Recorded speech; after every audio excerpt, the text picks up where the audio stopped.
Hello, hello. Hello, happy Thursday. Thursday na naman. Good morning. Wow, napa-morning pa ako ngayon. Wow, ang galing. Good morning, good morning. Si Tita po ito. I am broadcasting from Ontario, Canada. Good morning, everyone. It's a beautiful day. It's another summery day here. Oh my God, we'll take advantage of this. We want more of this, di ba? Yeah, so anyhow, good morning. Si Tita po ito, good morning, good evening, good afternoon. Kung saan man po kayo sa mundo, I hope your day is amazing, you're having fun, you're happy, you're healthy, and you're enjoying life, di ba?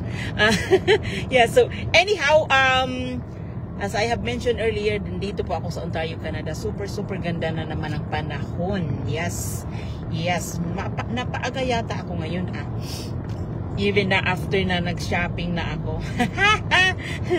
Nagturo ako kanina and then nag-grocery shopping. Ang dami kong savings. Wow! More money in my pocket, di ba?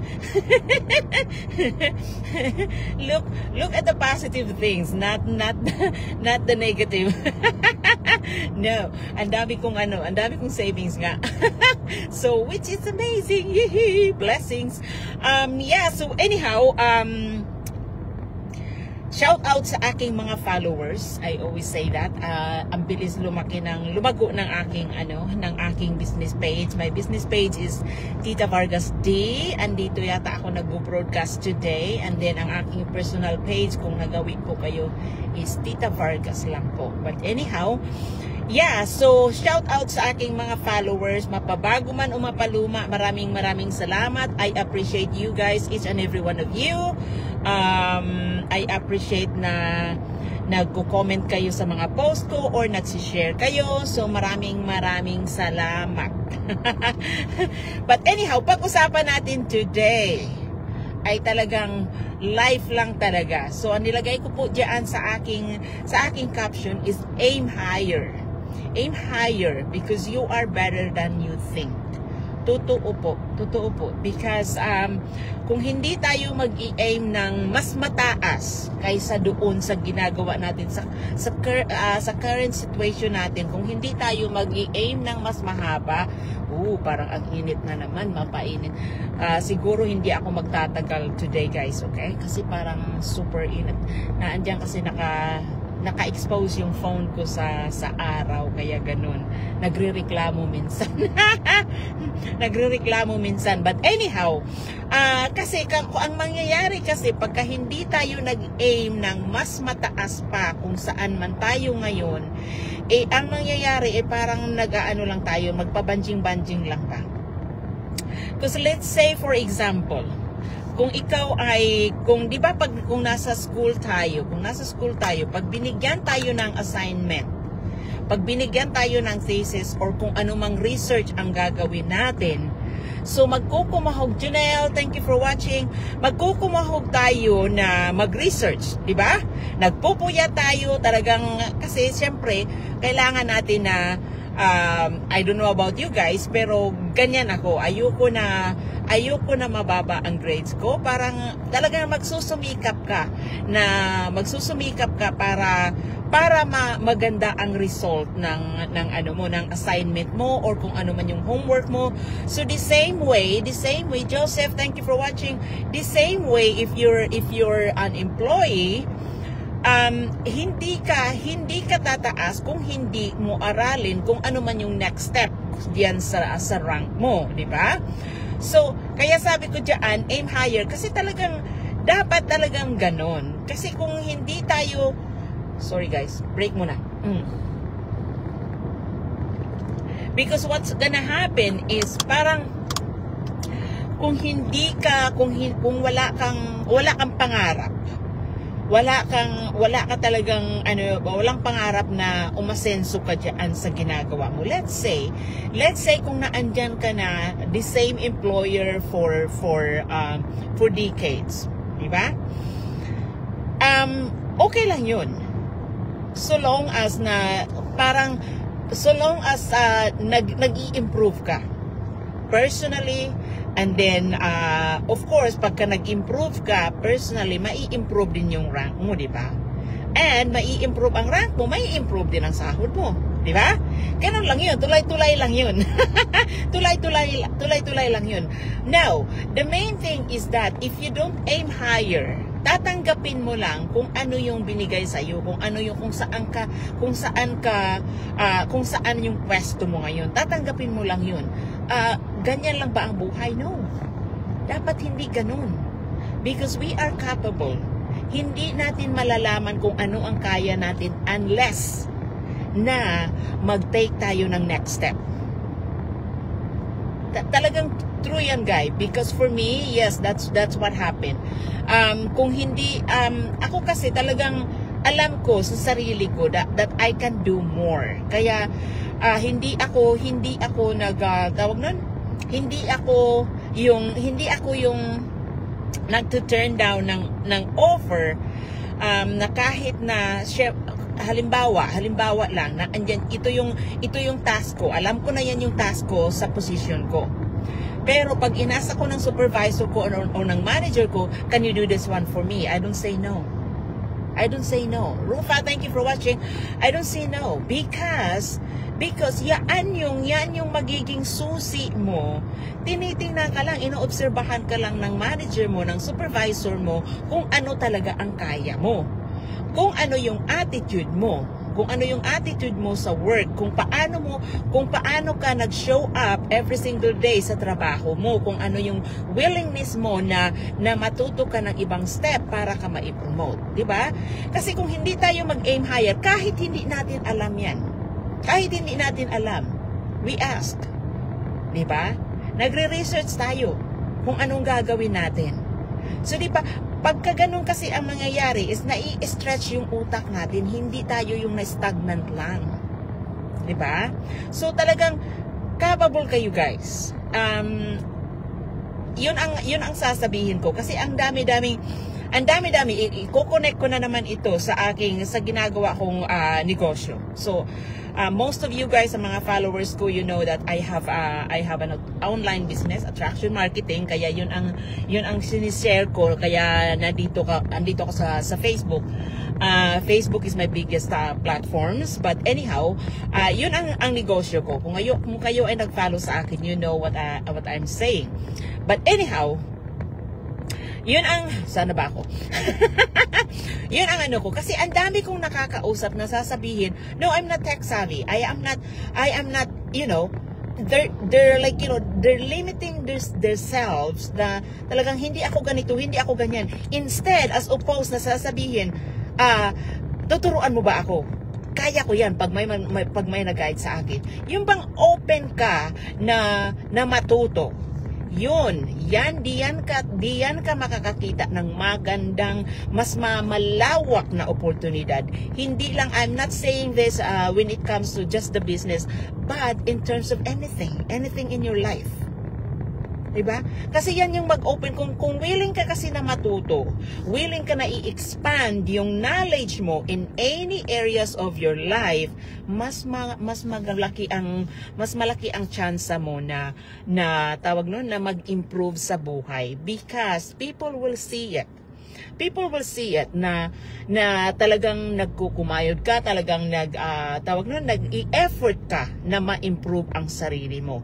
Yun nga ang sinasabi nila, if you're not trying to improve yourself a little bit every single day, din maiista ka talaga kung saan ka man. Because life, like, you know, hindi tayo yung, we are different from where we are. We're supposed to be different, like, you know, we should be evolving every single day, di ba? Dapat ganun ang buhay. Kung tayo ay nangangarap na mapaasinso ang buhay natin, then we should do something na mapaayos ang buhay natin. Yan, nawawala ako. Para mapaayos ang buhay natin every single day. It's not na dapat na gagawa tayo ng massive action every single day. No. Dapat talagang every single day meron tayong gagawin na kahit nakatiting lang yun. Kahit nakatiting lang yun na gagawin mo. Because mag-i-improve at mag-i-improve ka. Whereas, kung ginagamit mo ang oras mo para mag-scroll ka lang sa social media na parang mag-aano ka lang, tawag na nakikichismes ka lang, so anong magigain mo dyan? Wala. Nagsasayang ka lang ng oras. So, anong tawag nun? Wala kang aanihin kasi wala kang tinanim eh. Diba? So, yeah. So, bottom line, Parpan, thank you for watching. Bottom line, talagang dapat, tawag nun, don't limit yourself. Athena, thank you for watching. Don't limit yourself. Kasi lahat tayo, meron tayong tinatagong talento. Meron tayong tinatagong talento. Nasa sa atin yung kung paano natin i-improve yan. So again, hello po, hi Athena, thank you. Maraming salamat. Joseph, thank you. Yeah, so talagang dapat every single day na mag-i-effort tayo na mapaganda ang buhay natin dahil walang ibang makikinabang nun kung hindi tayo din. Hindi ibang tao. Kasi whatever knowledge na nag-gain natin, hindi yan mababawi ng iba, hindi yan nakukuha ng ibang tao. Diba? Thank you sa thumbs up diyan. Hindi yan nakukuha ng ibang tao. So talagang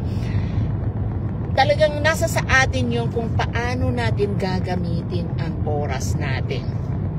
Another thing na people nasasabihin is, wala akong time kasi busy ako. Busy ka. Lahat tayo may 24 hours in a day. Na ano ko kagabi kasi nakikinig ako ng podcast ni Jack Ma.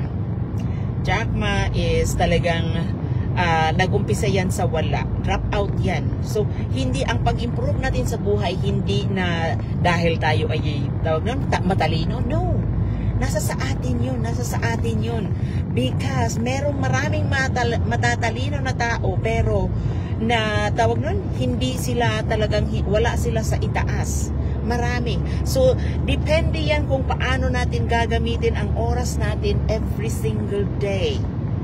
Yun nga sinasabi nila, ang success ay makikita mo yan kung ano yung ginagawa mo araw-araw. Paano mo ba ginagamit ang oras mo? Nakikichismis ka lang ba? Nag-i-scroll ka lang ba sa social media? Or ginagamit mo yan para makikinig ka ng podcast or magbabasa ka ng libro? Yung ganun. Diyan ka mai-improve. Na ginagamit mo ba ang oras mo kung nasa internet ka man, nagre-research ka ba kung ano yung makapag-improve sa buhay mo. 'Di ba? So nasa sa atin 'yun. Pareho tayo may 24 hours in a day.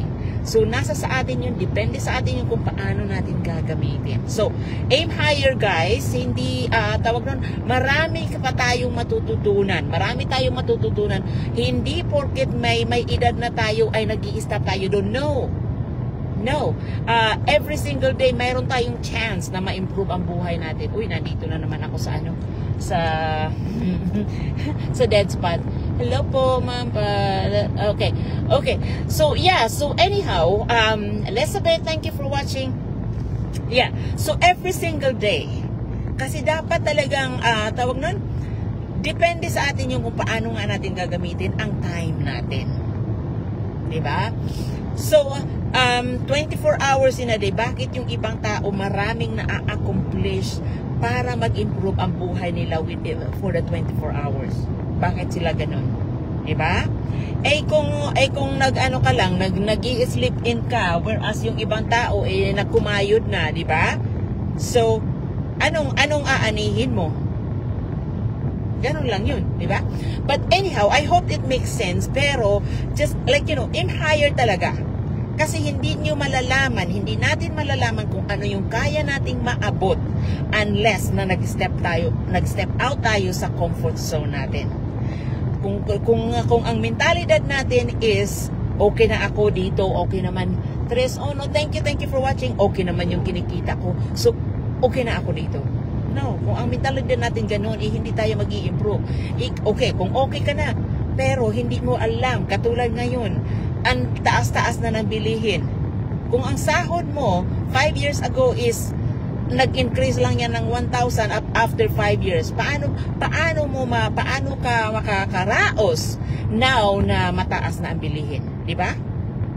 So, dapat nag-i-evolve tayo every single day. Dapat nagsusumikap tayo. Lovely Oaks, thank you for watching. Dapat nagsusumikap tayo na ma-improve. Thank you sa mga hearts diyan. Maraming salamat.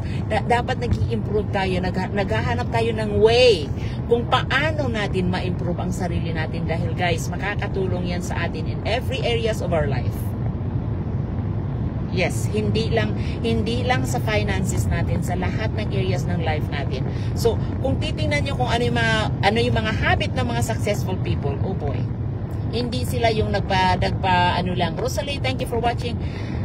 Makikita mo, may pattern yan. Kung susundan niyo yan, kung nasa social media kayo or nagre-research kayo on the internet, tingnan niyo kung ano yung mga habit nila.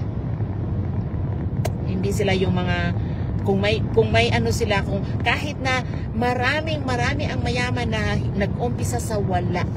So hindi dahilan na wala kang pera, hindi dahilan na wala kang pinag-aralan para ma-improve ang buhay mo. Diba? So anyhow, napahaba na naman ako. Thank you guys. Maraming salamat. Ang dami nyo. Maraming salamat. Maraming salamat for watching. Maraming salamat sa mga hearts at sa mga thumbs up. I hope it makes sense. Maraming salamat sa mga nanonood at sa mga manonood ng replay. Thank you. Maraming salamat guys. But I hope it makes sense. So yes. So go higher. Like, aim higher because I believe in you. Marami pa kayong matututunan. Hindi nyo alam, marami pa kayong talento na nakatago lang. So, use it. Use it para sa sarili nyo at para makatulong din kayo sa ibang tao. Yeah? So, okay. Iiwanan ko kayo diyan. Maraming salamat again. And enjoy the rest of your Thursday. And thank you again na sinasamahan nyo ako palagi. Maraming salamat. Ingat po and God bless.